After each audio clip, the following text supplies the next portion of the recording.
Remember, Sally, when I promised to kill you last? That's right, Major. You did. I lied.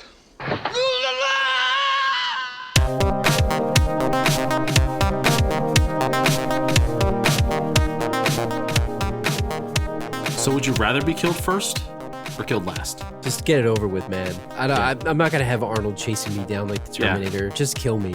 I agree. Just get it over with. I probably said this before on another episode, but like, if guys after me, I'm gonna give up. Yeah. I'm not even gonna try to run and hide. I mean, if John Matrix is after you, it's over. Like, there's no way you're getting away from it. But are we sure that... I didn't see a body, did you? Did you see a body? No, there was no body.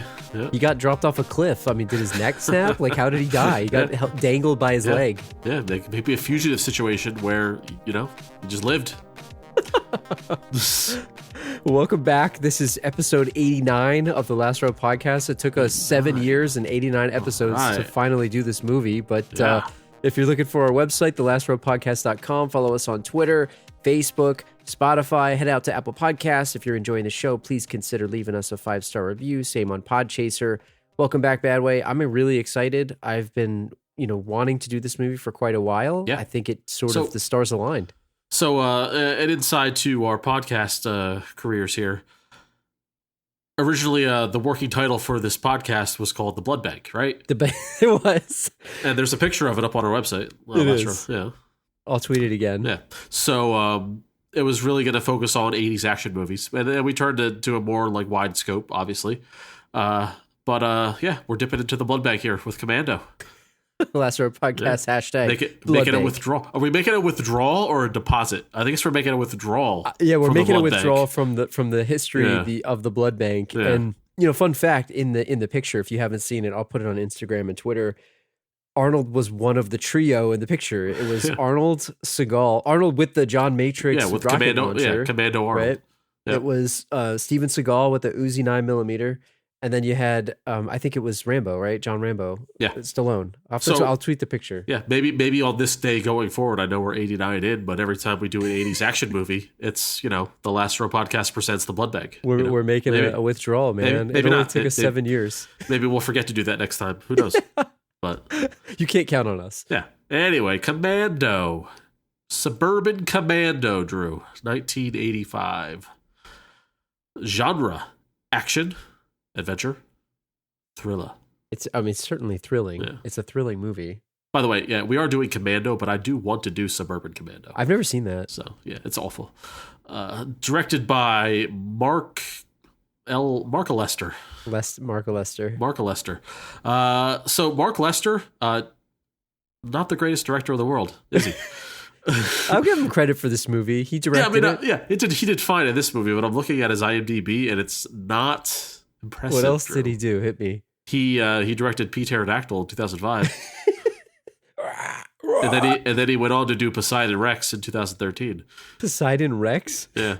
No, he did a bunch of movies. Yeah, he did a bunch of movies that I've never even heard of, and I'm not even going to list them. Straight to sci-fi. So yeah, after Commando, he kind of his career took a big fell off a cliff. Yeah, but the writer, Drew. Oh yeah, Stephen E. D'Souza. Yes, you know him. Oh yeah, the triumphant return of his writing skills to our show. Yeah. So he wrote Street Fighter. Mm-hmm. Also, he had a screenplay in Die Hard, Die Hard 2. A little Beverly Hills Cop movie. He's got a good, Judge Dredd. He's got a good little list here. But co-writer Drew. Oh yeah, Matthew Wiseman. He wrote Teen Wolf and Teen Wolf 2. That's a good movie. I never saw the second, but I like the first one. Teen Wolf 2 is pretty good. It's not great, but it's not bad. But is it the Ghostbusters 2 of sequels? Sure, it's enjoyable. A little worse. Okay. But what's funny about him is that that's pretty much it. That's it. Commando, Teen Wolf, and Teen Wolf 2, and then a bunch of something you've never heard of before, and that's pretty much the end of his career. If you've got to write a couple movies, those aren't bad ones to be associated with. Right. Didn't Jeff Loeb write the original script to this? He's like a comic writer. Jeff Loeb, J-E-P-H. There were multiple writers, so D'Souza and Wiseman have a credit along with a couple other comic writers. Or him. So Drew, Commando scored an IMDb of 6.7 out of 10. Too low. Rotten Tomatoes 69%. Too low. Nice. Too low, but nice. Metacritic 51%. Drew. Way too low. Only 7 votes on Metacritic. Get out of here. We need to get more votes and more reviews going. I get that Metacritic didn't exist in 1985. I mean, I guess neither did Rotten Tomatoes or IMDb, but how do you only have 7 ratings on there? We need more ratings. More ratings. Get out of here. Way too low. A retired Special Forces colonel tries to save his daughter, who was abducted by his former subordinate. Bennett. I mean, it's pretty short. To the point. Yeah, short to the point. I have no complaints. Moving on. I saw longer ones, but I like that one. Yeah. How about the taglines here? There's some really good ones, I think. These might be the best ones we've got. Oh, yeah, but we'll see. We'll see about that. I'll be the judge of that. If there's a mission that no man could survive, then he's the man for the job, with asterisks around he's. Emphasis on the he's. I like how you went high there. The man for the job. Yeah, not bad. I'll allow it. They hunted him down. They murdered his friends. I don't know if they were really his friends. Now they've taken the one thing he would Yeah, let me rewrite that. They hunted him down. They murdered his coworkers. His colleagues. His subordinates. Now they've taken the one thing he would kill for, his only daughter. May heaven help them. Does that even fit on the poster? It's so long. So long. And the heaven, Drew? Come on, I don't like it. May heaven help them. Capital H. Heaven help him. Let's party, Andrew WK. Like, what? Yeah, what is this? What is this? Is Ninja Turtles? What is this? Come on. Cowabunga. Somewhere, somehow, someone's going to pay. Someone's got to pay. You know. I like the one about murdering his coworkers. That's really the subordinates. They murdered his colleagues. He's not my best friend. He's not my friend. They're not his friends. They work for him.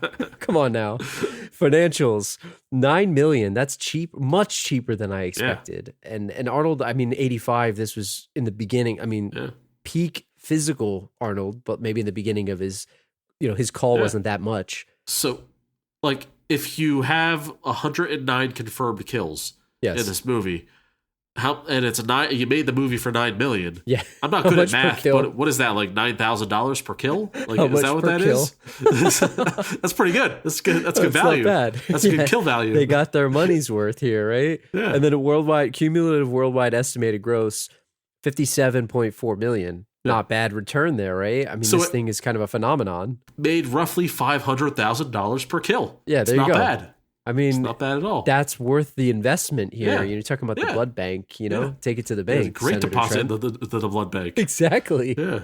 It was also nominated for best special effects for a Saturn Award. A BAFTA? Not the Ball Ass Fun Times Award, not the BAFTA. The best Saturn Award. I don't even know. I guess I don't know what.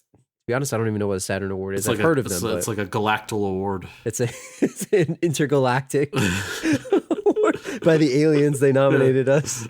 It's floating in space, but it lost to Back to the Future. Yeah, I mean, galactic award. I mean, biased, true bias. Right Come on now. I mean, Back to the Future had probably some of the best special effects of any movie of that decade. Yeah. So you can't give them. I like to think that the special effects guy in Commando was what's his name, Danny McBride from Troy Thunder. He's just blowing stuff He's up. just blowing stuff up. Especially when in the raid at the end with like, all the explosions. I mean, look, I'll say this definitely deserved the nomination for what it was. Sure. It was pretty good. Yeah. So I mean, best effects. I mean, it doesn't say special effects. I mean, it's totally practical. Practical effects were amazing. But before we get into this one, like into the meat and potatoes of this, this movie might have the highest body count. Now, I don't know because I didn't compare them all, but this might have the highest body count of any of the movies that we've done on this show. Quite possibly. Earlier, 109. Yeah. And John Matrix with 102 himself. Yeah, the good guy with the large majority of them, right? Yeah. So I'll say this. I checked moviebodycounts.com. And I think we have to move to the other site that you told me because one, their SSL certificates expired. Was it like Death and Bubblegum or something like that? I think it's all out of bubblegum. All out of bubblegum? That's right. Out of bubblegum. And the other thing is that the count was wrong, at least compared to IMDb and the site that you sent me. So faulty numbers from moviebodycounts.com. It hasn't been updated in like 10 years too. But That's no excuse. I think this was their third or fourth highest or fifth highest. It's in the top 10 of their highest body counts of all the movies. And most of them came at the end there, but this movie was, not shy about the death count. And I have a story about this body count, Drew. I have a story. So apparently the final scene was not supposed to be as bloodbathy as what we got. I'm surprised because it seems like the grand magnum opus of the movie. Yes, all for the better. But legend goes, and this was confirmed by one of the producers, that the director saw a sneak preview of Rambo 2, First Blood. And because this Rambo was about to release as they were filming this. And it has such a high body count that it shocked the director, and he felt the need to compete with that movie. Get a one-up him. So he multiplied the deaths within that compound scene to kind of like make up for it and make it for a longer raid. You know what? I think that was a smart decision. It's a great decision, right? Because it made it better. It was awesome. That scene is iconic. And you know what's even funnier? If you go back and you watch, now I didn't confirm this, but it totally makes sense. They only had about like a dozen or like 15 or so of those henchmen soldiers. Yeah. The goons. So they're using them all over. So they used them multiple times. They dressed them up in different wigs and mustaches and the put them in mustaches were so funny, by the way. They put them in different costumes or whatever just to like differentiate them, just so they could reuse guys to make the battles seem bigger. That's like back in the early 2000s when they showed like an army and they copy and pasted like CG soldiers. That's exactly what it is. Where it's like, you watch Star Wars Episode 1 and it's like they're all the same robot or whatever. Or even just like you watch like a Gladiator type movie back then and it's the same person. They copy and paste them. That's funny. Yeah. And I did notice they had like that's a fake mustache on that guy. So like they had like the same 15 guys. They put different styles of mustaches and hair on them.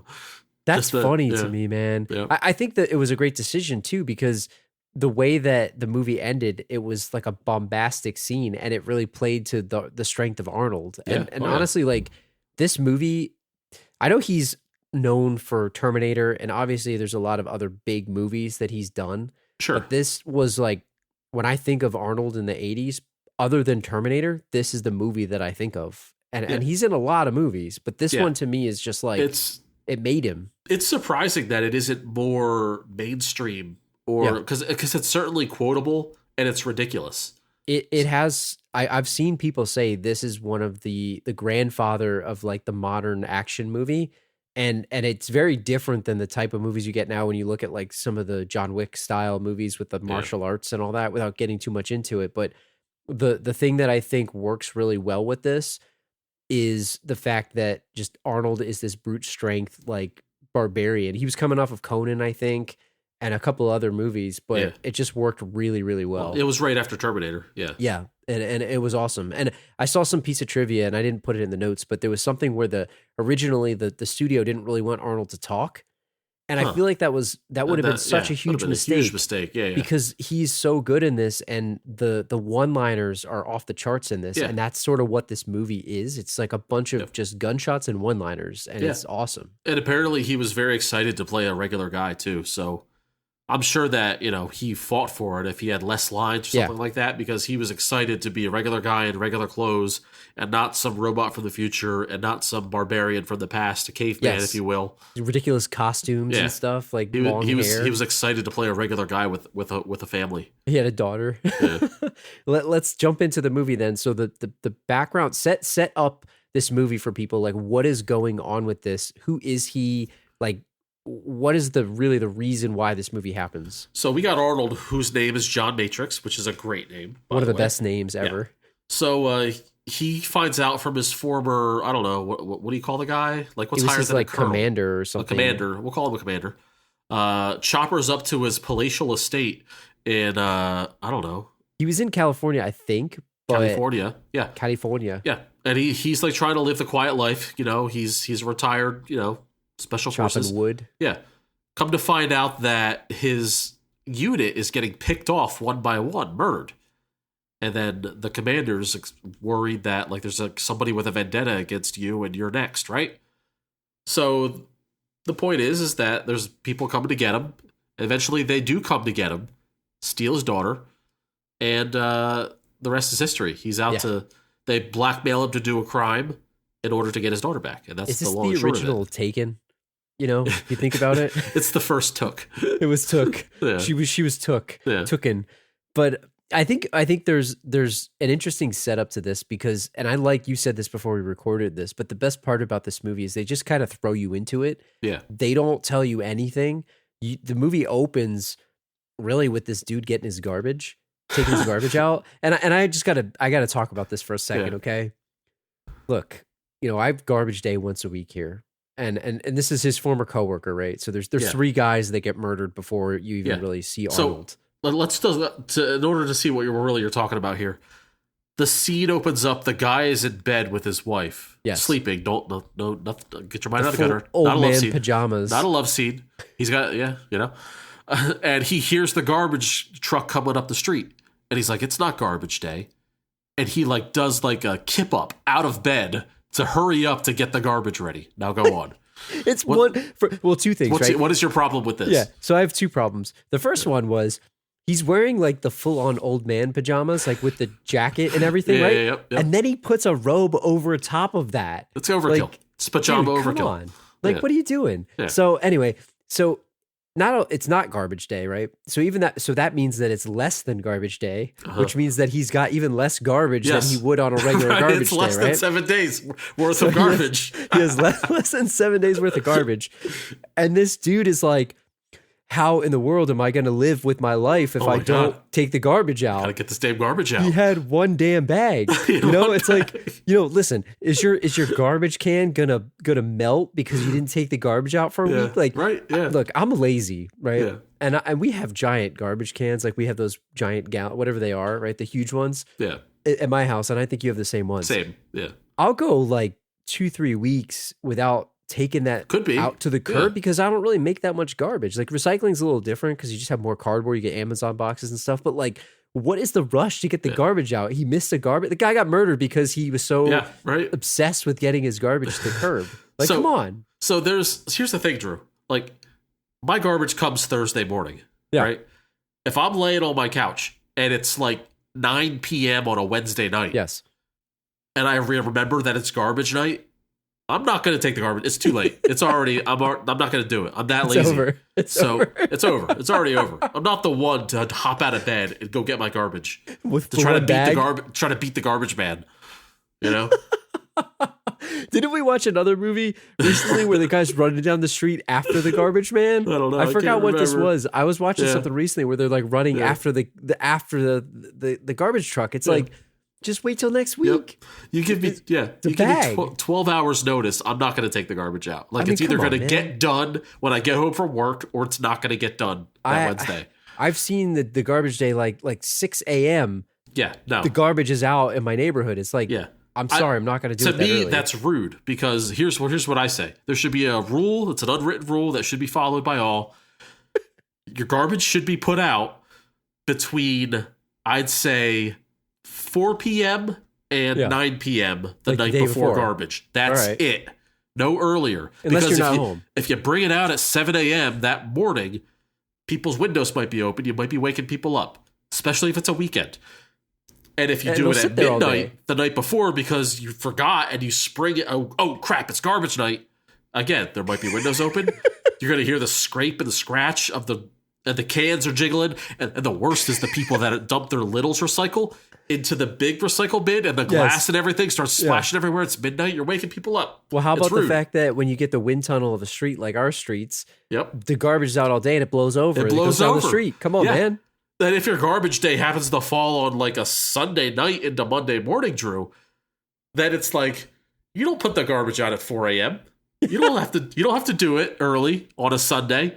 Do it, pretend it's work, and do it at 5 p.m. We don't want to see your garbage out all day. It's okay.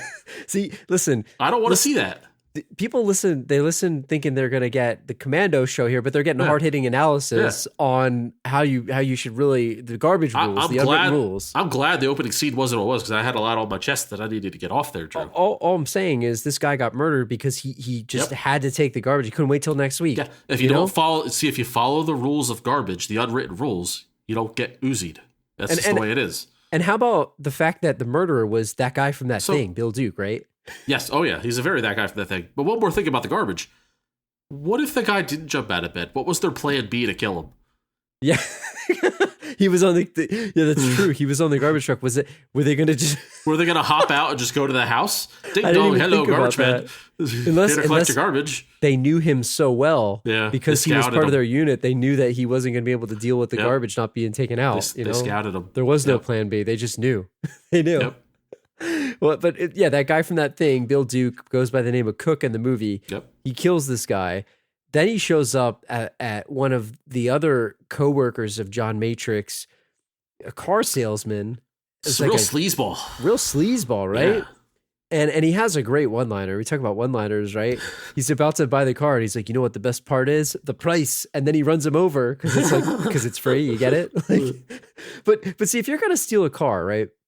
And he kills this guy. I get that the point was murder. Yeah. He wanted to kill this guy, and it didn't really matter. Yeah, the point was murder. It wasn't the car. The car was an added bonus. But he drove it out the front window, and the car didn't even have a scratch on it. And then that became his car for the rest of the movie, right? Yeah. Like he was cool with that. That was a great way to kill somebody. I So, think. was the point of these murders to be as public as possible? Yes. To get the attention?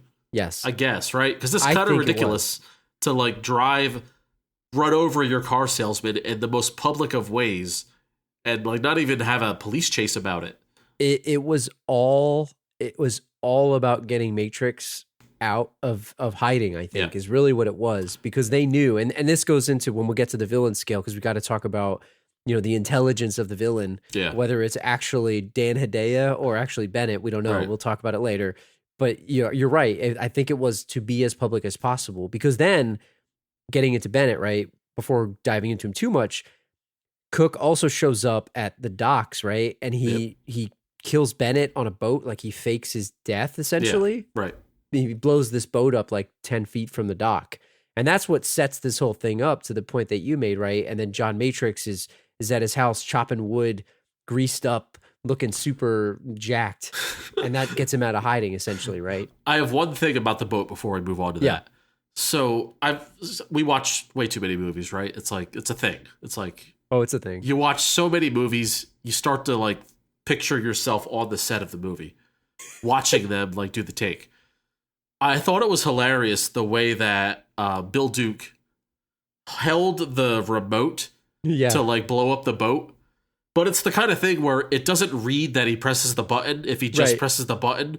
So he has to like hold it and like make like a very pronounced press where the thing actually shifts. Yeah. I think that's ridiculous. I'm sorry. It may be a minutia thing, but like he has to over telegraph it. He has to over telegraph his thing. Like if you're an actor, like a Broadway actor or something, you have to do your move. And I feel like we could have done a better job there.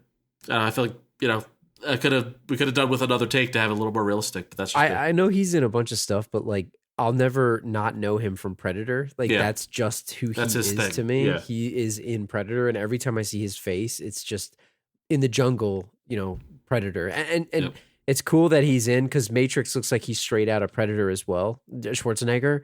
Yeah. So he's a retired Delta Force soldier. You mentioned earlier he's sort of hiding out in the woods.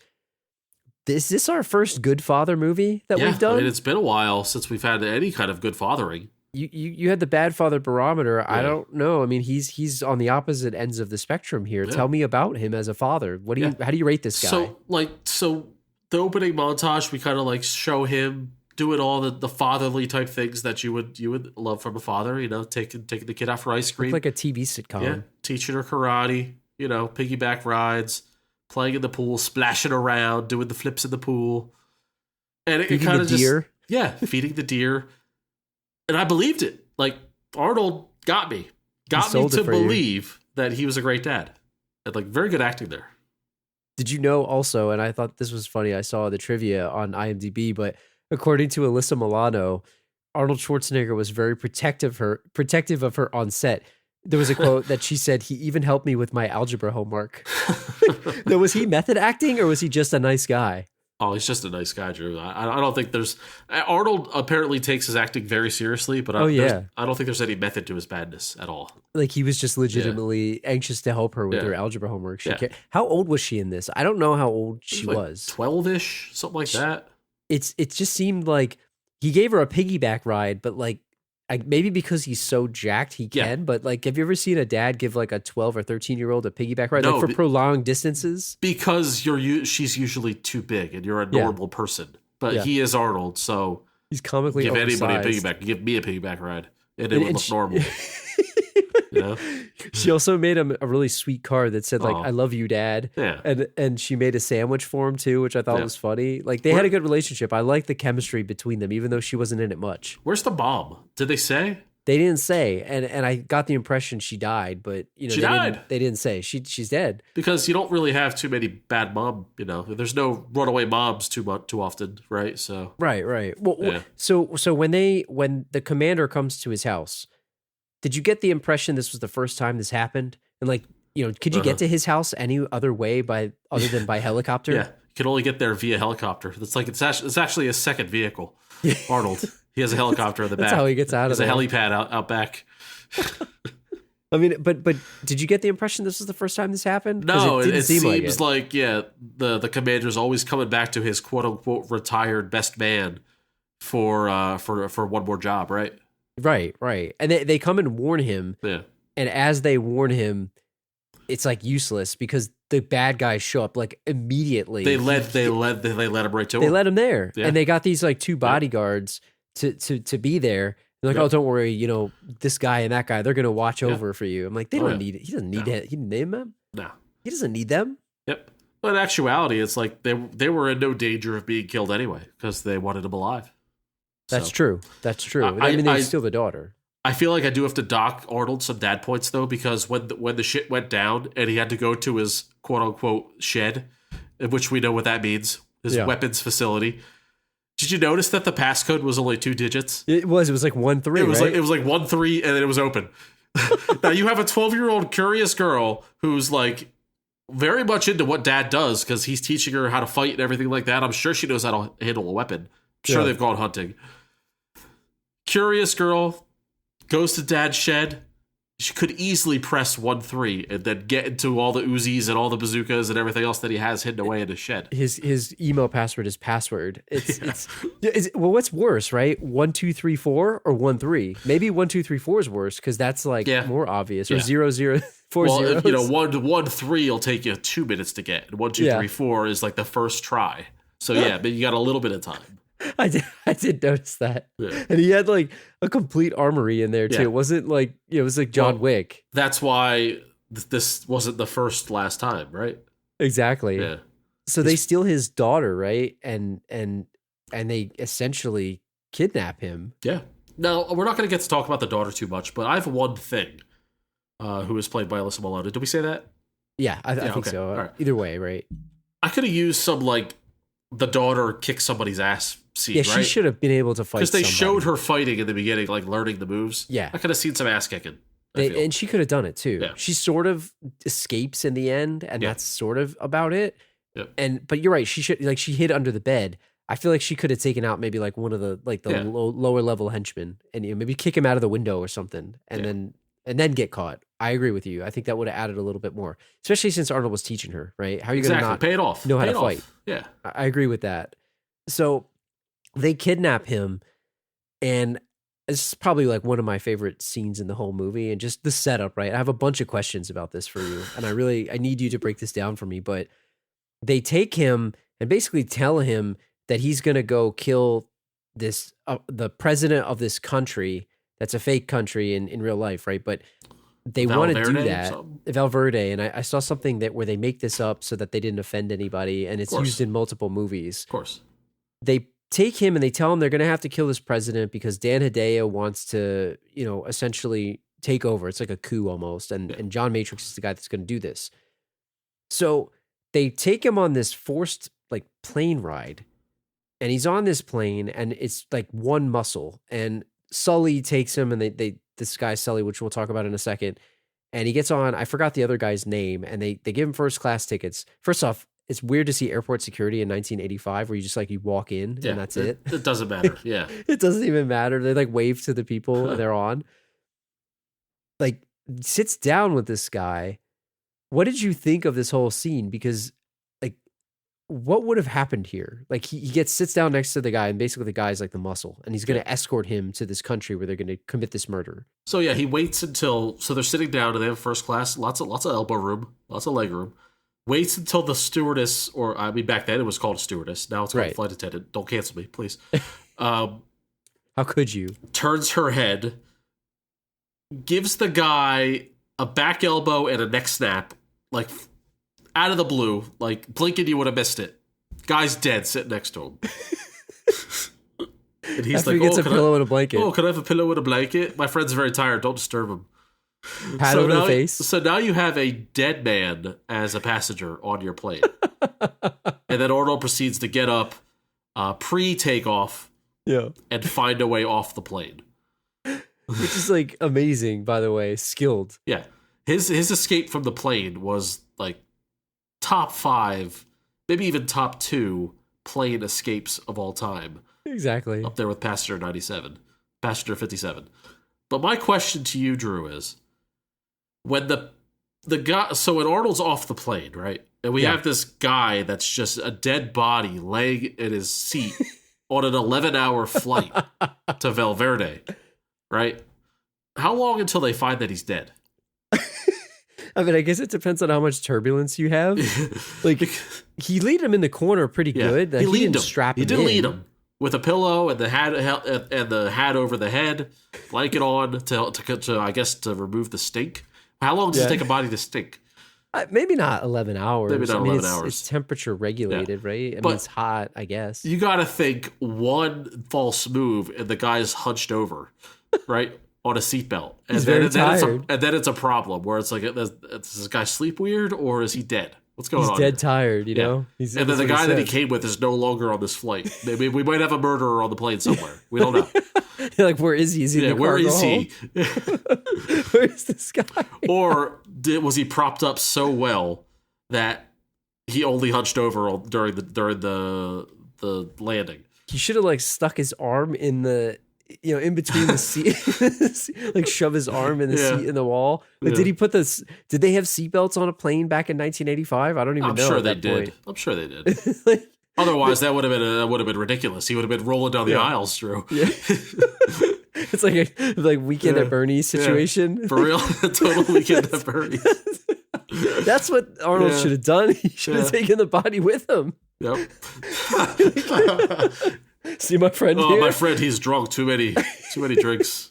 That's what they should have done. Yeah. No, but the best part of this whole thing to me just is like the best part. One of the other best parts of this movie, not to gush about it, but at the very end of the flight when they're getting off, like there's a bunch of people on the flight, right? Yeah. They're just getting off. People are going on vacation to Val Verde. They're happy. Like, but I mean, do you go to vacation where they're going to create like there's a military coup happening? Maybe not. Yeah. But anyway, they're like happily getting off, and there's a picture. I'm going to have to put this on Instagram or Twitter, whatever, at the Last Row Pod.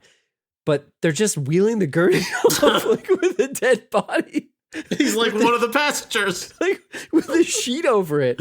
Like you know when they say, "Okay, these 5 rows can get out." Yeah, they take that very literally, Drew. Yeah, they're like you gotta go, dead or alive.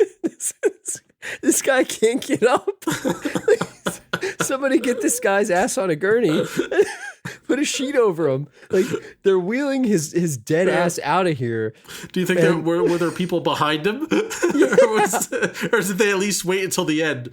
They should have waited an extra 10 minutes. Yeah, that's the kind of thing where they would try to hide that. They'd be like, "Oh, don't worry, he fell asleep. We can't wake him up." They'd be trying to hide it. They'd leave the plane on the tarmac, and then they'd get out like the ambulance. Right? Then it's probably something legal. But it's like these people are getting off. They're laughing. They're pointing. There's even the picture I took is like somebody pointing. They're so happily going on their vacation, and there's a dead body gurney right behind them. 3 feet behind them is a dead body. Not even phased. It's like not even phased. Let the dead body on the plane like at least 5 minutes after the last passenger departs. But what about you? You mentioned his escape. Like, what did he have to do? Because he had multiple layers of getting out of this plane. He knew exactly where to go. He knew exactly where to go. He made his way, I don't know, through the what is it called, the galley? It's like the cargo hold or something, galley? Right? I forget what it's called. Yeah. There's like an elevator or something, right? Yep. And then he made his way to the wheel well, and then he was like sitting on the wheel well, waiting for the right time. And the whole time I'm watching this movie, and I've seen this movie before, I'm like yelling at the screen, dude, just jump. They're going to take off soon. It's going to be too late. And then they start taking off. I'm like, dude, you're screwed. Jump. You thought it was like a Mission Impossible situation with like Tom Cruise hanging out the side? Yep, exactly. But no, he knew exactly. He landed in a marsh and it was almost like a pillow. He landed on a pillow almost. The way his body fell out of there, it was a total fake body too. Like it was the ragdoll situation, but it was a genius move, right? He knew exactly what he was going to do. The other question I have for you about this is he left. And I think he left. I think the reason why he jumped off the plane was because he thought his daughter was kidnapped at home, probably, I guess. But wouldn't it have been easier if he just went on the plane? Like he just stayed on? He already killed that guy. Yeah. Think about it. He wound up at the end of the movie in the exact same place that he would have flown to on a first class flight. Yeah. But instead he had to risk his life flying on it would have been a lot less death-defying to just stay on the plane and just beat everyone's ass that was beating him off the plane. Because think about the body count of what he had to do to get there. He could have died how many times just trying to get back to Val Verde. He was already on a flight. He was going to get there regardless. But then he wouldn't have had the weaponry, Drew. I mean, I guess, but if they wanted him to kill the president of this country, you would have think that Dan Hideo would have at least armed him with something, right? Yeah, what armed him with what? Like a little pea shooter, a little shooter? Maybe a sniper rifle if he's lucky. I mean, if he had a 9, like nobody's dying. Yeah, like nobody's like the president would get a flesh wound. It's not going to do anything. Yeah, nothing. But I don't know. I just thought it was kind of funny because he wound up in the same place that he was trying to go. I'm just picturing like if it's for the U.S. president, and it was like I was just picturing George Bush stuck the shoe. Yeah, it's like a 9. And like I'm not condoning this. This would be awful, but like say like a guy like popped up out of his seat and shot George Bush with a 9. Like I feel like he wouldn't even like interrupt his speech. Shrug it off. Yeah, he'd be like, oh, what is this? This bug just bit me. Anyway, about the budget. This shoe. Anyway, about the budget. Oh my God. No, I think he wound up in the same spot that he was trying to go to anyway. So I don't know. You got Cook kind of lurking throughout. So he winds up, going out here. The other guy that we got to talk about is Sully. The dude that dropped him off on the plane. Dude, Sully. 80s fashionista Sully with his ridiculous suits. Yuppie suit. What do you think of this guy? Because he looked like Breckenmeyer's uncle to me. It looked like the suit was made by MTV, if you know what I mean. He's a VJ. Yeah. What did you think of this guy? Piano tie. Yeah, the piano. Was he menacing? Like, what was this guy's deal? Like, he seemed more like maybe like the brain or something. Well, like he was pretty damn small, right? Like for a bad guy. He was probably like 3'11". Yeah, he was like odd job. He was an odd job type for sure. But like in a way, isn't that kind of like a thing?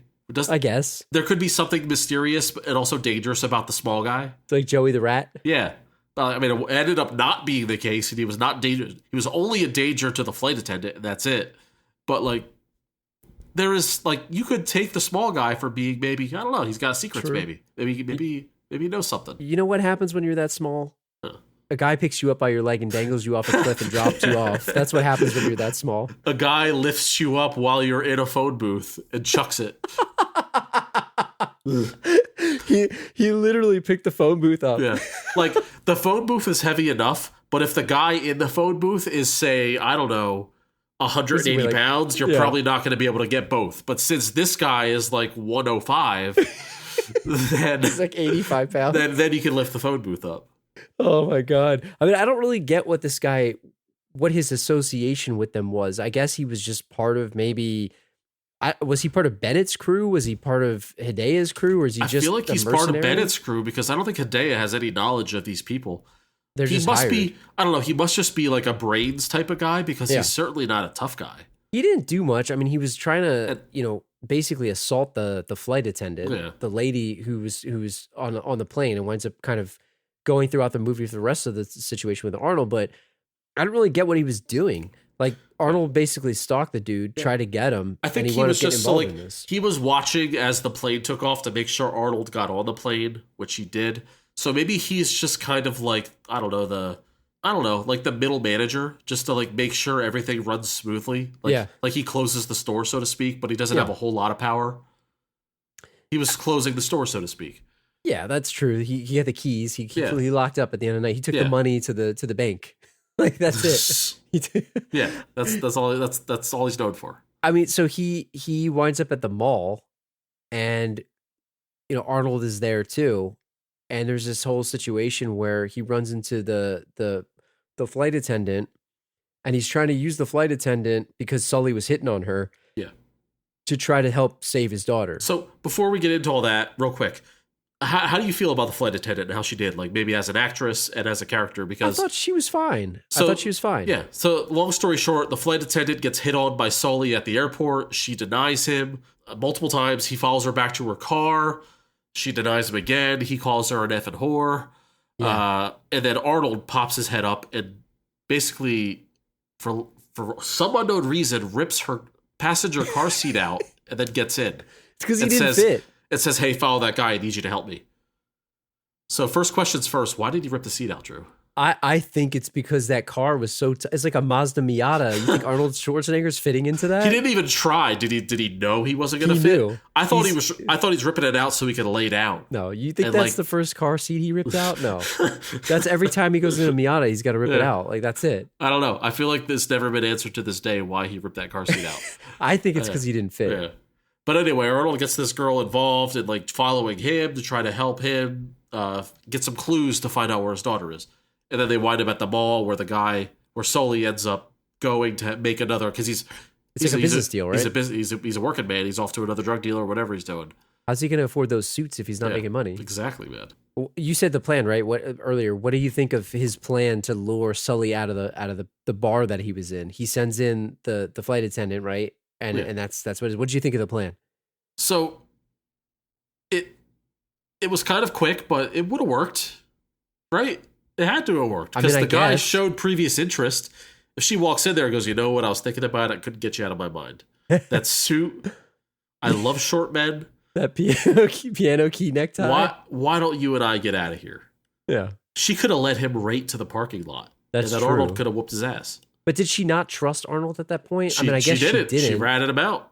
But what motivation would Arnold have to lie at that point? Because clearly Sully was a scumbag, unless she thought he was working with Sully to maybe get her assaulted by Sully. Like, yeah. I don't really get it. But he was like awkwardly hiding behind that pole. Like, it wasn't... I mean... He was peeking too much, man. He was peeking. Yeah, what did you think of that? Like, so he was hiding across the way, the mall, right? It was far away. He didn't have binoculars or anything. Yeah. He looked creepy. He definitely looked creepy. So she goes to the cop. Hey, this guy's making me do this, and I feel like he's gonna, he's crazy. Go look at that guy, and of course the cop looks out, and then Arnold's doing the peek thing. Definitely looks like a creep. He wasn't even trying to hide. Definitely looks like the kind of guy that should get arrested, right? Like the way he was standing. You said this before. We tell everybody what you said to me. How he was posing. He looked like he was hiding, like a fat guy would hide behind a telephone pole. Yeah, like he didn't fit at all. He didn't fit. It's like when Tom Arnold, remember when in True Lies, he was getting shot at and he was like trying to hide behind it, and he was hiding behind like the street lamp or something. Yeah. It was a miracle he didn't get shot. That's what it was. Yeah. And then the shootout happens in the mall, and it was like, they had mall cops, right? So she tells the mall cop, "Hey, there's this creepy guy that's after me. He's kidnapped me or whatever. He's making me do this." The mall cop looked like a villain himself to me. Oh, yeah. He looked like it was another villain in disguise. But there was a lot of collateral damage in this scene. Yeah. Sully had no aim. So it turned into a mall brawl, and then Sully ends up seeing Matrix. Oh my God, he didn't get on the plane, blah, blah, blah. So he runs to the phone booth to try to tell everyone. That didn't work, as we said. And then this turns into Sully just like, I don't know, shooting kind of at Matrix, but accidentally hitting mall cops instead. Was there any civilians that died in this? I didn't notice. I don't think so. Surprisingly, right? Yeah, surprisingly, right? I don't know. But like, my favorite thing about that scene was when he escaped Matrix in the mall.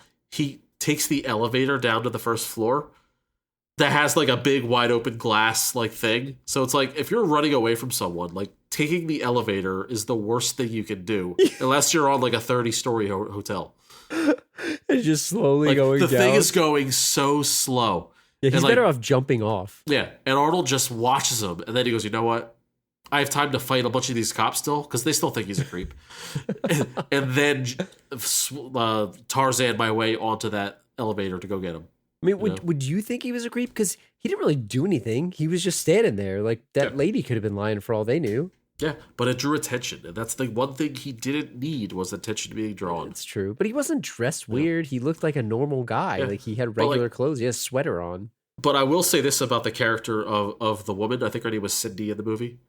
Like, she's a big part of the movie, and I feel like she, for like a lesser known actress, like she did a good job, and I felt like the character was written well. Yes. As like she was a little overwhelmed, had no idea what the heck was going on, and like didn't go along with the good guy right away, even though we knew he was a good guy. She had no idea who to trust. She did a good job. For all she knew, this guy was more crazy than the creep that tried to pick her up. That is right? true. That she's going to go after, right? So that is true. And she did a good job. Like, I don't think they gave her enough to work with, to be honest. Like, I think she could have been a bigger part.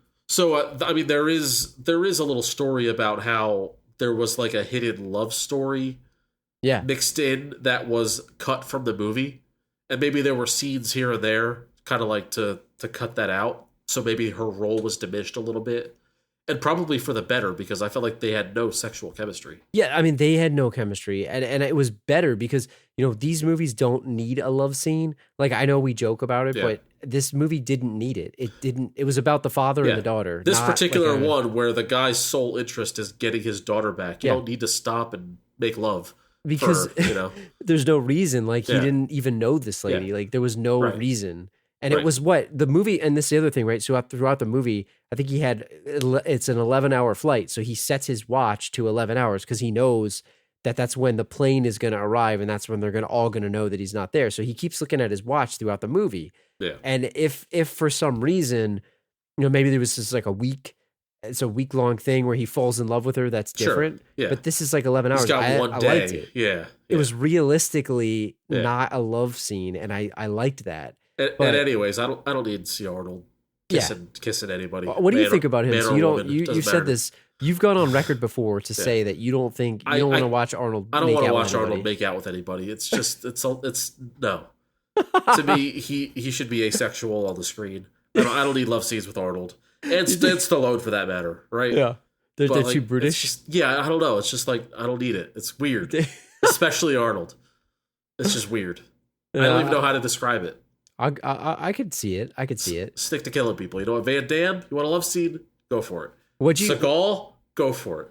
I don't know. Seagal's creep to me because he's a creep in real life. That makes it worse. Yeah, but it's believable that he's like a ladies' man. He's lady obsessed with that ponytail. Yeah. To me, Arnold has of no interest to any man or woman. That he just is there to kick some ass on the screen. Yeah, he's just lifting weights, man. Yeah. That's it. That's if he's kissing Jamie Lee Curtis in True Lies, that's gross to me. I don't need to see that.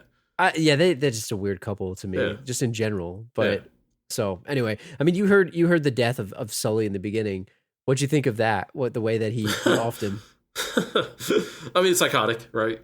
You gotta love it. The one-liner for it was great. Yeah.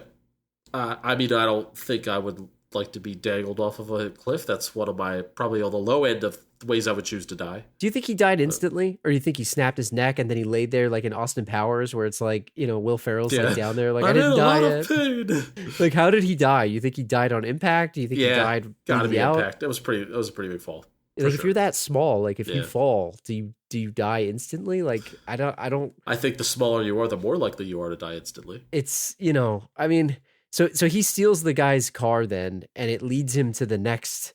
And we're going to go plot by plot here a little bit, just so we can kind of talk about some of the points. But he steals the car, and it leads him to Cook, which is he's hiding out at some motel, right? Yeah, right. And he's looking for Cook. I don't think he knows that it's Cook at that point. He just knows it's somebody. He's looking for a clue. He's just looking for a clue. Yeah, he's looking. He's trying to find it, and he winds up in this basically a motel shootout. Yeah. So it's a no-tell motel, Drew. That to me is like the place that you rent by the hour. Yeah. And it's got like, you know, the adult bookstore next door is kind of what that place looked like. The Sunrise Hotel. And in fact, I mean, he sort of made that happen. He made Cindy pretend to be a prostitute, right? Yeah. And then Cook comes back and he's like, you know, where's Sully? They're hiding out at this place. Yeah. For as tough as this guy was, do you think he put up a good fight? Yeah, well, I mean, you got to remember who you're fighting. And this guy is a little overweight. You know, he didn't look fit. A little bit older than Arnold. I think he did all right. I mean, the fight lasted a minute. Yeah, I mean, there's a lot of shots. Could have been over in an instant. Also a bad shot again. These guys, they shoot too fast. If you're just feel patient. Feel patient. Do you ever think, like, next time you're in a motel, like, you're just sitting there, you ever think, like, you're just going to get shot up by, like, John Matrix fighting a guy? Like, you know, it could happen. So the couple that gets their door kicked in, it's like, that could, it's a thing that could happen. Yeah. Now, let me say two things about that scene. One, it's rated R, so you got to show some, they had to show nudity. If it's an 80s action movie, you must show boobs. That's the It way wasn't it is. as much as I thought it was going to be. It was a very quick one. The cut flash. Was very quick. Yeah. Very quick. I wonder if that was an MPAA thing. Yeah. And then the second thing that I have to ask you about this is when the sheet came off. Oh, I know. Now, without getting too much into this, the lady was behind the guy. Yeah. That's all I'll say. Yeah. What was going on there? That's all. One could argue, and the guy would argue, that he was on top and he swung up real quick and swung around. But that's a lie, obviously. We'll never know. We'll never know what was going on. We'll never know. It was too quick of a cut. Yeah. But it stood out to me right away. I was like, what's going on there? Yeah. What's going on there? It was interesting. So he kills Cook by impaling him on a chair leg, right? And then he takes his car, the one that he stole, I guess, in the beginning. The classic move of he murders a guy in the most gruesome way possible and then tries to get information out of him like he's not dead. And then he gets mad that the guy's dead. Yeah, he kills first, asks questions later, and it ends up costing you. Yeah, it didn't. I mean, do you think that he ruined that? Do you think he messed it up? I mean, it didn't matter in the end, but I don't think he meant to differently? impale him. Like, I think it just happened. I mean, would you rather die by getting impaled on a chair leg or being dangled over a cliff like Sully? I think I'll take the cliff. Cliff, because the impaling, I bet you're alive a little bit longer. Yeah. And it's like if you don't die and you get impaled by a chair leg, then you just got a chair leg in your chest. Yeah. It's like, somebody get this out, please. And that's somebody get a sponge. Somebody get a sponge. You get a chair leg hanging out of you. Yeah. So long story short, he finds out what's going on here, and he's got to load up. Gotta load up. Drew. So where does he go? He goes to MacArthur Road to the Army and Navy store. Yeah, they're closed, so he improvises. Yeah. I mean, now I have a lot of questions about this thing, right? So first off, he goes into the store by bulldozing the window. Discreet much? Yep. He turns it on, so that leads me to believe that the keys were left in the bulldozer. Yes. Now, is that a real thing? Does that happen? I feel like it might be because, like, who's going to steal a bulldozer? Like, I dare you to steal this thing. Go ahead, try. Go ahead. I dare you to turn this on and try to drive it. Try to drive Kill yourself. Yeah. Could you drive a bulldozer? Kind of I don't think I'd figure it out. I don't think I would. Did you ever see the inside of those? Just like a 50,000 levers. Yeah. It's like worse than a space shuttle. Right. It's like, the space shuttle, all the buttons and stuff. Yeah, but like, I feel like it's a little more complicated than just a pedal and a brake, right? So, I mean, he breaks into this place and he starts taking stuff. And I made a list of the stuff that he stole. Yeah. So I don't know if it's everything, but he had army clothes, knives, flippers. I don't know why he had flippers, right? Flippers. The shotguns, rifles, a walkie-talkie and claymores, a rocket launcher, tons of ammunition. The question I have for you, man. Yes. Was that back room, is that like the back room of like a Blockbuster or the non-Blockbuster where it's like, oh, go back there, the good stuff's in there? Yeah. Or was it like just an illegal room? Are they running an illegal ring? It is called the room of the good stuff, but it is illegal. So you have to like have a code to like get in there. Because it's like, oh, it's a surplus army store. Yeah. But there's a rocket launcher. Yeah. Like, you can't buy that. That's not street legal, Drew. You walk into the counter and you go, hey, Fidelio. Yeah, and like that's like the code to get into the room to buy, quote unquote, the good stuff. Do you think he got enough? It's not just snakes and sparklers. Do you think he got enough? Oh, I think he got enough. When you're on the rocket launcher, I think he got enough. You could argue that like he didn't need the rocket launcher, but like he ended up needing the rocket launcher, or else he'd still be in a prison right now. He used it. That's true. Yeah. That's true. Speaking of prison, did you see the arrest coming? No, I didn't. I forgot. So I forgot that he got arrested. I was mad that he bulldozed into this thing, and like the cops weren't on their way. There was no alarm going off, and then I was actually happy and relieved that when he was starting to walk out, that he was greeted by about a dozen cops. And they took him away in the, was it the paddy wagon? The paddy wagon. The armored car? Yeah. What'd you think of these cops? They look pretty incompetent to me. Yeah. So, yeah, the two most incompetent guys are arresting this maniac. He's behind there in the paddy wagon. And, luckily Cindy is on the case. And she, I don't know, she kind of like lowers their, what do you say? How would you say it? Lowers their awareness or their something. awareness? She distracts them. Distracts them, right?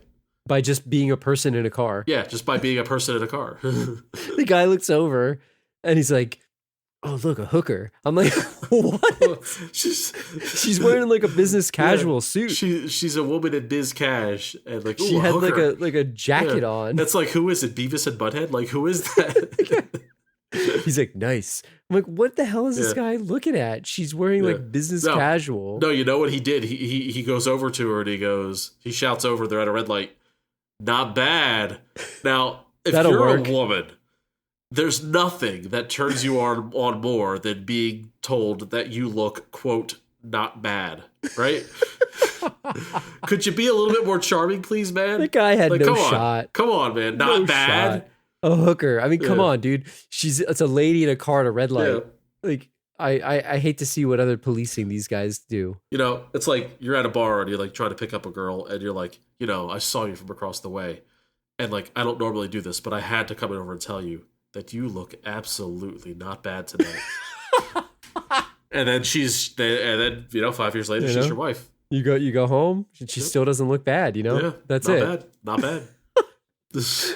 There's a lot of stuff that happens in between now, but I want to get to the raid because we're going to talk about the island because we got the villain scale and a bunch of other stuff, but they wind up taking this plane. It's like a seaplane.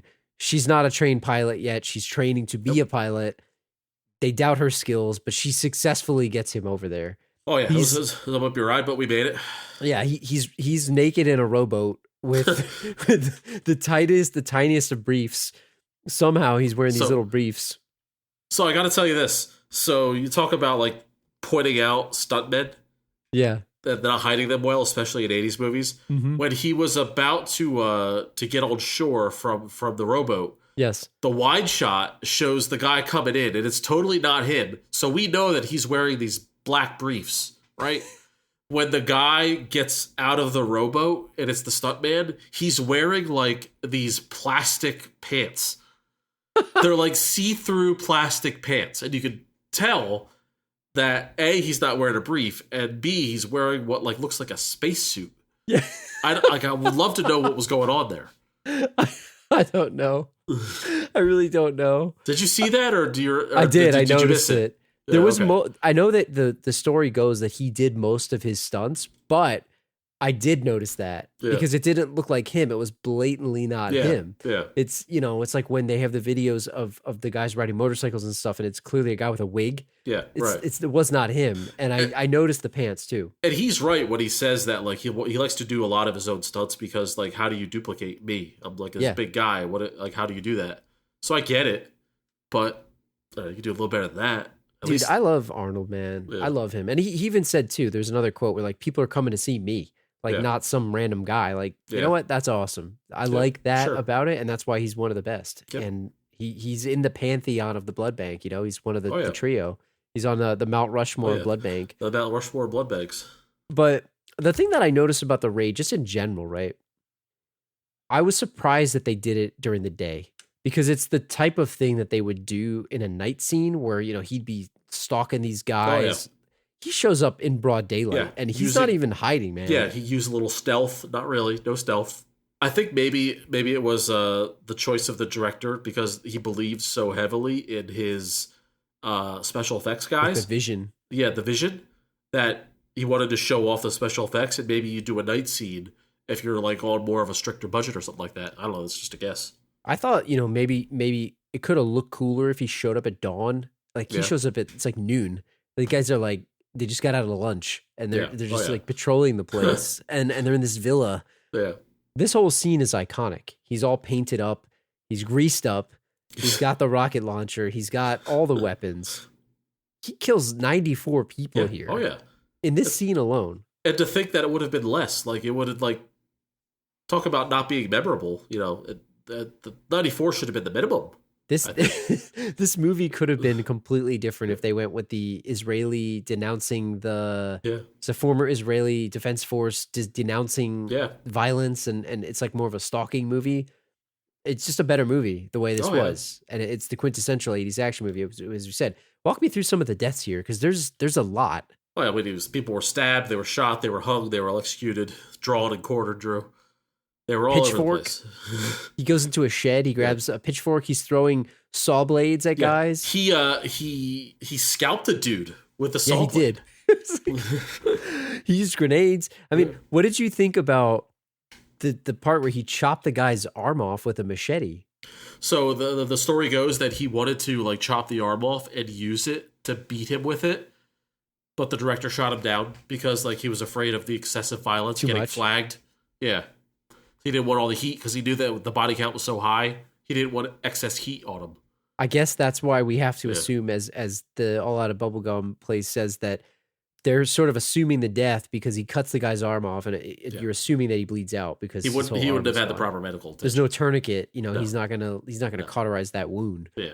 But this takes us to the point where I don't want to skip over this because obviously that's an awesome scene, but it's just a lot of violence. So go watch it on YouTube. I want to talk about who is the actual villain of this movie. Yeah, that's a real mystery. Do you think it's Bennett, or do you think it's Arius, which is Dan Hideo? Well, the real villain is Hideo for doing that very obscene Hispanic accent. Right? He like, did. Yeah, on a scale of 1 to 10, trying to talk like Al Pacino and Scarface. On a scale of 1 to 10, how problematic is that accent, Drew? It's pretty bad. It's pretty bad. I had to look it up and see if Hideo was like has any Hispanic descent, or if even like I wasn't even sure he was supposed to be Spanish. Like I thought maybe he was playing Middle Eastern. Like I had to check. Hideo could be a Middle Eastern name. Nope, he was born in Brooklyn. Either way, he was screwed. I just know him as Rookie of the Year, like the evil owner, whatever guy. That's how I know Dan Hideo, and he's another that guy from that thing. He's the slimy lawyer from Addams Family. That's how I know. Yeah, exactly. Yeah. It's and Clueless too. You said as well, but I would argue that Bennett is the villain of this. Obviously, Hideo's character is the reason why the movie exists because he wants to take over. But I think. If you put Bennett through the scale, it'll tell us. It's funny because like the climax pays off that story because like where else would there be a compound, right, to kill all those bodies? But really, like the plot to like have Arnold assassinate the president of Val Verde, it is of no concern for the entirety of the movie, right? Right. It's just him. The minute he escapes from that plane, that plot's out the window, and you don't even think about it again until he shows up on the compound with 20 minutes left in the movie. Yeah. So Hideo is kind of like just in the background. But you could also argue that Bennett is too, because Bennett doesn't really have anything to do. It isn't fleshed out as a character with ulterior motives for wanting revenge on Matrix until the last like half hour of the movie. I mean, they just said that he kicked him out of his group for being too violent. That's really what they said, and he was mad, and he had sort of like a grudge on him. That's about it. So it's really a chicken or the egg thing. So I guess we'll judge this on. I'll ask you this question, and I'm going to have you make the determination. Put you on the spot here. All right. So we're going to use the plan mode in the villain scale to decide who the actual main villain of this movie is. So Hideo's plan is to assassinate the president of Val Verde, basically form a coup to gain power. But Bennett's plan is to use Hideo's plan to draw Matrix out into the open so we can find him and get his revenge on him. Yes. And he volunteers to Hideo, hey, I know this guy, Matrix. He'll be really good for the job of assassinating the president for you. We can kidnap his daughter, this whole thing. This will be good. So, like, what plan is the plan? Whose plan is first? Well, it doesn't matter what's first. It matters what's the real plan. And the real plan is Bennett's plan. Yeah. And he's the master manipulator because he played Dan Hideo. He did. Some would say he played him like a fiddle. He did. He played him like a damn fiddle. Played him like a damn fiddle, some people might say. I think I agree. I think I agree with you fully. and I think Bennett is the main villain, and Hideo is a very prominent henchman. Yes, exactly. So Bennett topsy-turvied Arias to become his henchman, even though he really wasn't. He leveraged him like a henchman. And I'm giving him a bonus point for whatever we talk about here, for the ruthlessness and the intelligence of that plan. Yeah. So and he disguised himself as the muscle and the henchman. Yes. Like the sub-boss. He disguised himself as a sub-boss, and he became the final boss. Very similar to a former movie we did, Under Siege 2. Yes. Where the geek computer guy was led you to believe he was the main villain, but it was actually his silent muscle to the side.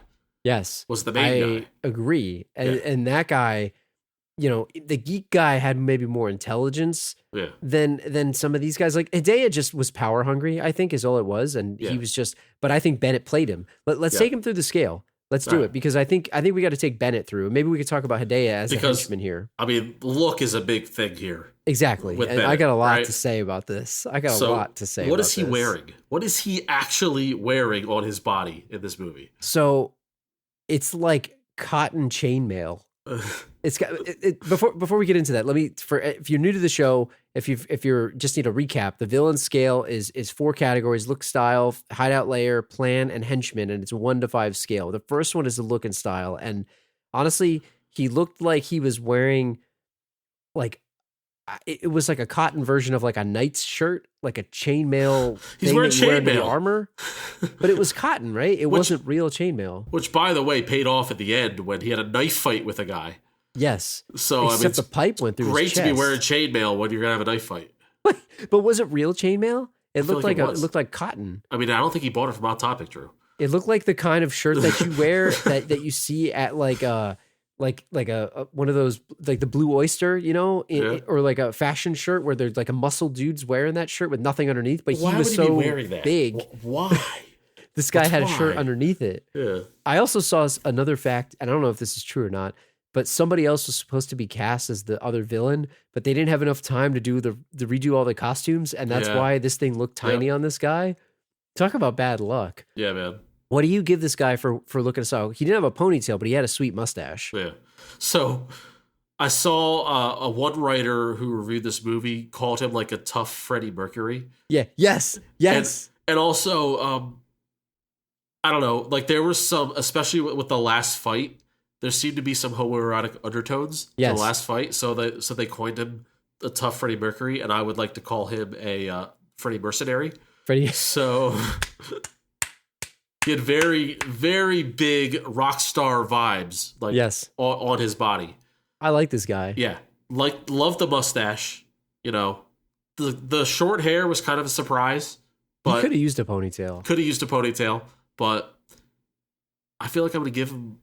Would I be out of line to give him a 4? No, I was thinking because 4 of as well. The mustache plus the chainmail shirt.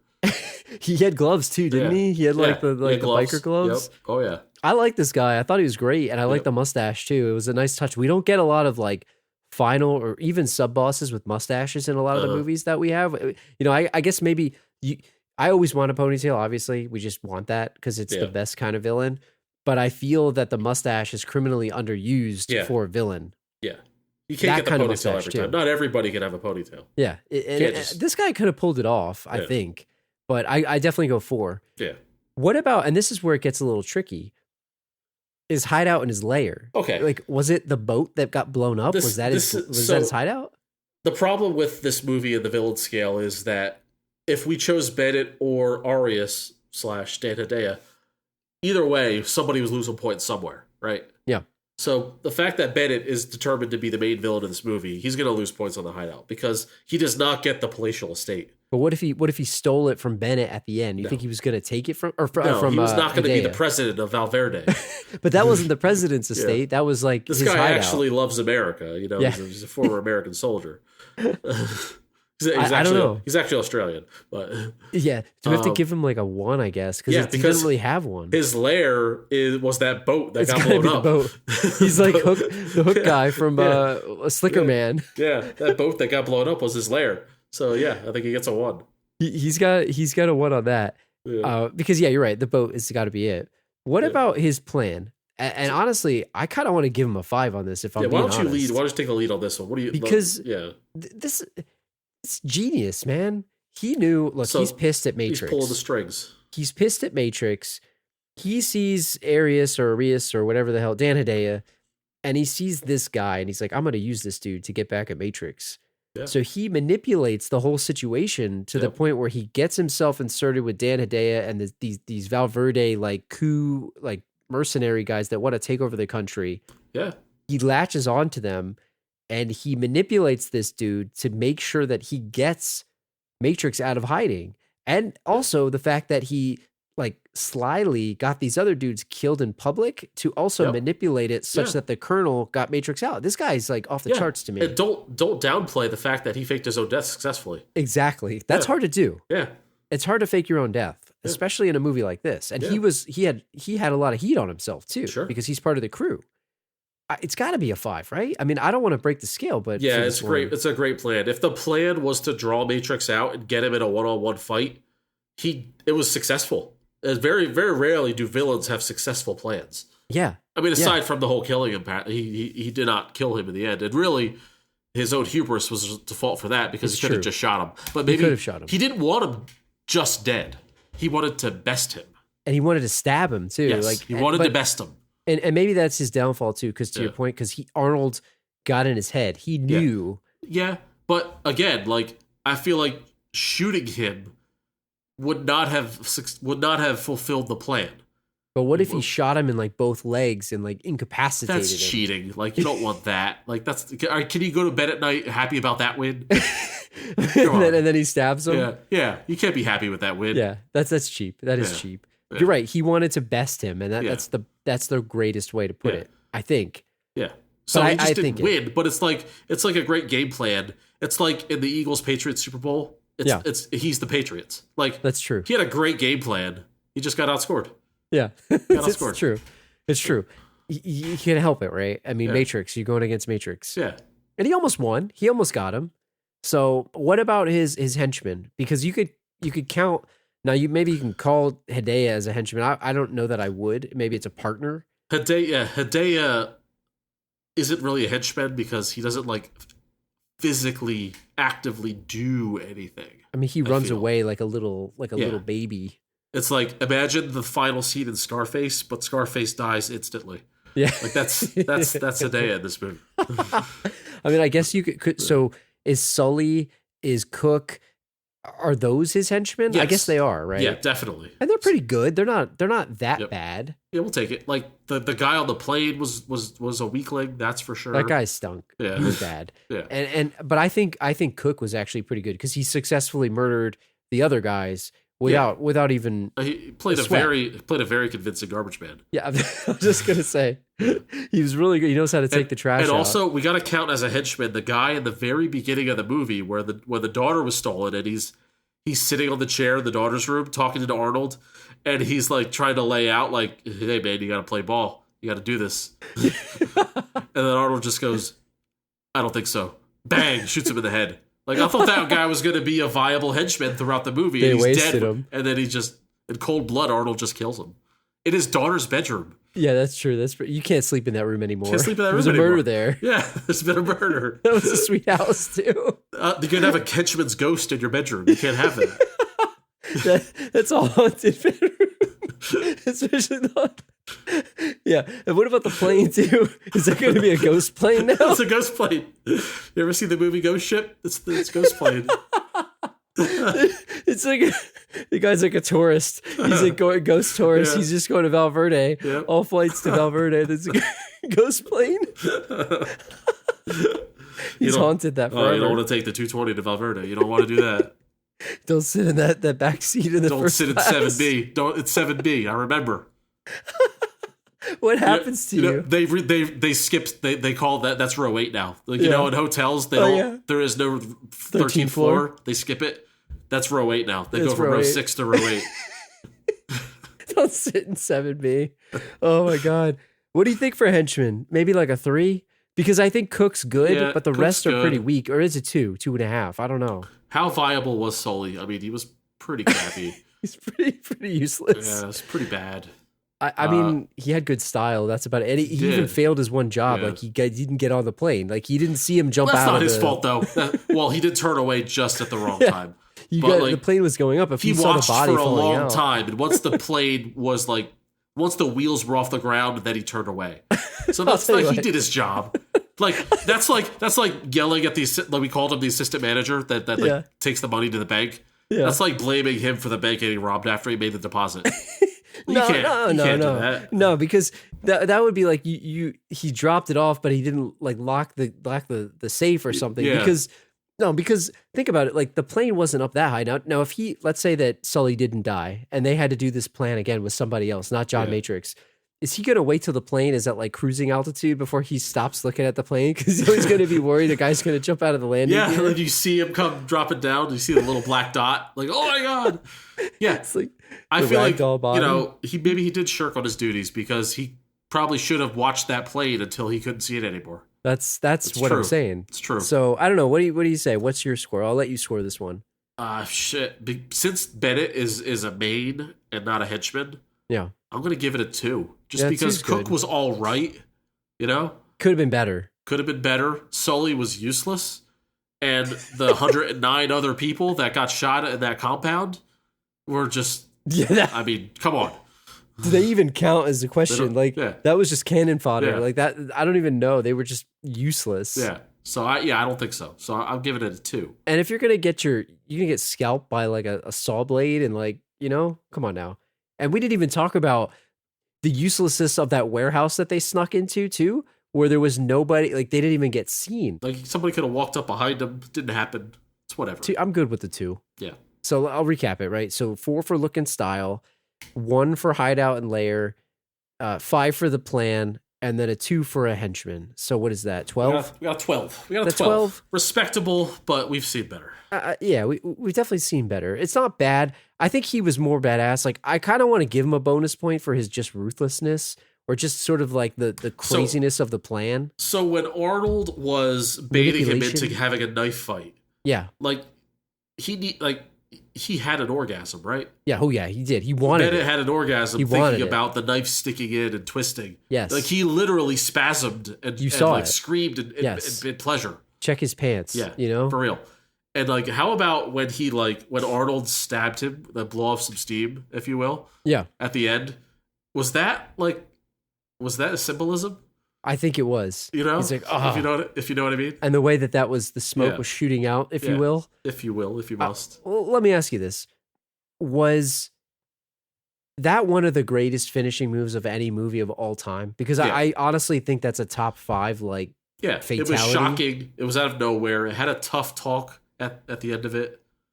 It had everything. And the way that he rips the pipe off the wall. Yeah. Like, the brute strength of that, and then he launches it like a javelin. Like you can't write a better ending scene. I'm pretty sure in Collateral. Did you watch Collateral or Collateral Damage? Yes. Doesn't he throw a hatchet at the guy? He does. I'm pretty sure in a very similar scene where it's like I remember seeing that one. That was like one of the last ones he made before he became governor or whatever. I'm pretty sure he threw a hatchet. I right? could be misremembering, but doesn't a guy throw a hatchet at him? Oh, that's right. No, and he that's right. catches it. Yeah, and throws it back at him. Something I forgot. Like that. Yeah. I saw that movie once in the theater, and that's it. And I really, it got bad reviews, but I actually enjoed it. Oh, well, I think that had a lot to do with the time of when it they was changed released. The movie; it was delayed. It was exactly. Yep. So I don't know. I mean, we're kind of out of time.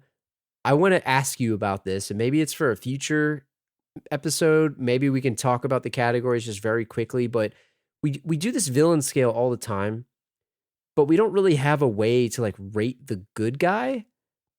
And we talk a lot about, villains and really all these like their style and all this stuff. But when we were talking about John Matrix, this whole movie, it gets us thinking like, why don't we have a good guy gauge? Right. Or some type of rating system for the good guys. But maybe they would just always be a 20 because they're always badass. They're always winning. They're always they're painted to be heroic and victors and doing cool shit, for lack of I don't know. term. I don't know if it would work. I mean, what's your opinion on that?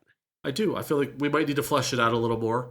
We need to really, dive into the Last Row Studios and really figure this one out. What are some of the things you would put in it? Like, do you know? Yeah. Well, I think we got to mirror look and style. Like that's a given because our heroes could look terrible. Like that's true. That is the one thing that's not a given for it to be a 5. I mean, it could be whatever. I feel like maybe arsenal or weaponry, or what kind of tools that they're using to Tools of the trade for defense, which could be literal tools as in guns, or it could be like knowledge. Like if it were Batman, it could be money. Like that's true. What do they have at their disposal? That kind of thing. Another thing is heroics, which is basically the opposite of the villain's plan. Like what are they doing to defend the plan? Like how good are they at stopping the plan? And are they acting ethically? Also, I think that could be a factor as well. And finally, along with henchmen, like who's the sidekick? Usually there's a sidekick in these movies. This one was Cindy. I think she did a pretty good job. She would rate highly. And also, who is the love interest? If you don't have a sidekick, but you have a love interest, we're going to rate the love interest. And I feel like there should be a bonus point if there's a love scene.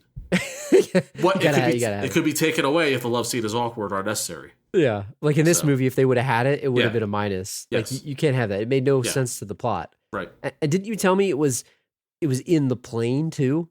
Which would have made absolutely no sense. There was a love scene written in to happen on that boat plane. They filmed it too, didn't they? To Val Verde. Yeah. I don't even know if they filmed it or not. I'm not sure.